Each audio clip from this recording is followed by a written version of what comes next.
Mike Callahan back again. Great submitted question.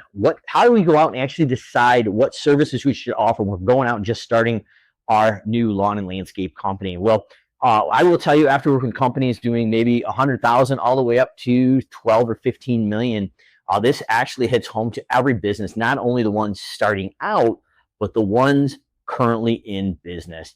The first thing I want to look at is when we do a lot of work with these companies here, across a multiple scale of multi-figures in revenue, some service offerings actually go up over 100 to sometimes even over 200 different offerings. This creates a massive complexity that actually creates an inability to hire, train, and get quality results. And usually the complexity of the service offering revolves around the business owner, not only for estimating and scheduling, but actually doing some of the work in the field because of the intricacies. So if I was just starting out, or I've got an existing business, I'm going to look at creating a simple business with a simple service offering. So I'd be probably going out in lawn and landscape. I'd be keeping away from design, build, or construction, but I would go in and have gateway services that can be sold over the phone via satellite imagery for lawn mowing and fertilizing.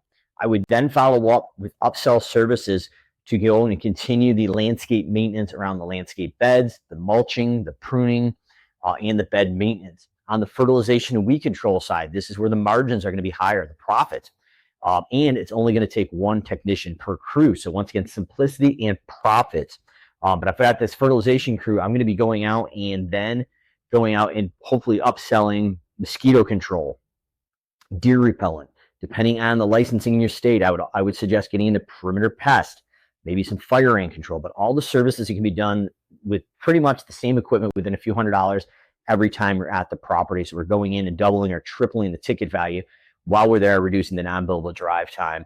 In addition, with the lawn and landscape or the fertilization, on top of the fertilization, I'd probably go in and add some aeration overseeing. High profit margins, might be a bit of an additional equipment investment, but after the first year, you're probably going to pay for 99% of it.